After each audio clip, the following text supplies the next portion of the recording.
Welcome to the Great Basin Smoke Dispersion Briefing for Friday, February 19th.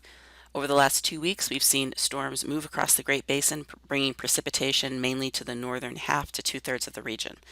You can see the image on the right shows that many areas have seen above normal precipitation for the time of year for the last 2 weeks, especially in the higher elevations. Looking at the snowfall over the last 72 hours, we've had new snowfall, especially in the higher terrain of Utah, where we've seen 6 inches to over a foot of new snow in some areas, and also another band of snow up towards Idaho and northern Nevada, and then also up into central Idaho and Wyoming as well. Our snowpack has definitely improved over the last month, and many areas are near or slightly below normal across the Great Basin.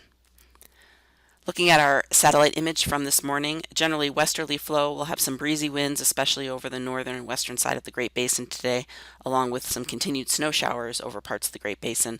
But we do have another cold front that will be working its way into the area for the weekend. So as we move on to today, you can see that area of low pressure moves a little bit closer to the California coast later this afternoon. So we will continue with those gusty winds over much of Nevada and Utah and parts of Idaho. So we will have good dispersion over parts of Nevada, especially today into western and northern Utah. Looking at the winds for later this afternoon, you can see the gusty winds will be strongest along the Sierra front and into the higher Sierra, with breezy winds also extending eastward across northern Nevada and also northern Utah, especially in the higher terrain and up into Idaho and Wyoming. These wind gusts will generally be in the 30s and 40s today. We certainly could see some gusts above 50 miles an hour along the Sierra front, and also along the ridges, winds will be increasing significantly more than that. Mixing heights will remain in the low to moderate range. On Saturday, that cold front will sweep through the Great Basin, so we will see gusty northerly to northwesterly winds over much of western Utah into southern and eastern Nevada.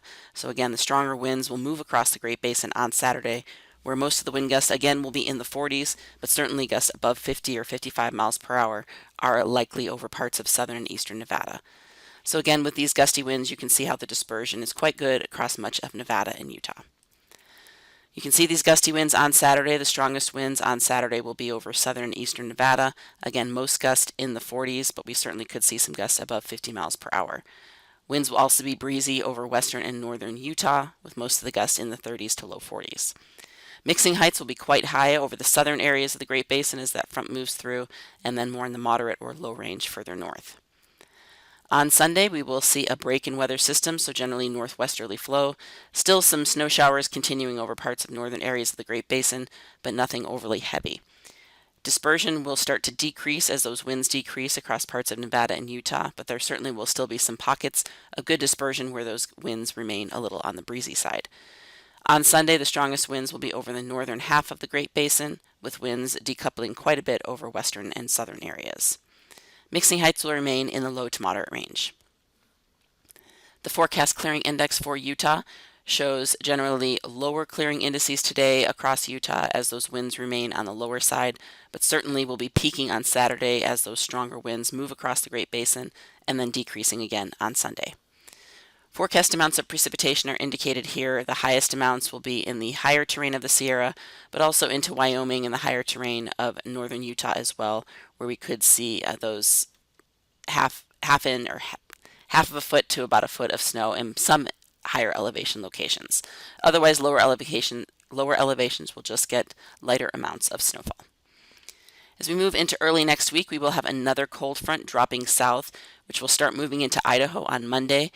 So we will see those winds start to increase in the north, but certainly by Tuesday we will see that front move from north to south through most areas of the Great Basin. So we will see another round of gusty winds, along with some snow showers along the front. Right now it doesn't look like anything super heavy, but certainly showery conditions across all areas of the Great Basin, along with those gusty north to northwest winds on Tuesday. On Wednesday, that cold front drops down into the southwest, so we will see gusty north to northwest winds behind the system across much of Nevada and Utah, keeping higher dispersion across those areas. Then on Thursday, we'll see another front move into the northern areas, bringing another round of some breezy winds and also some clouds and snowfall. Cold fronts will continue moving through the region going into next weekend as well, so expect a stormier pattern, another round of snow showers, another round of gusty winds, and cooler temperatures.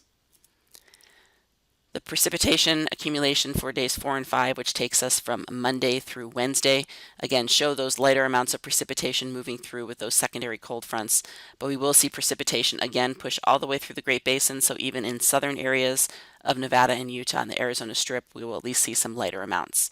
Heavier amounts will be confined to California and the higher Sierra.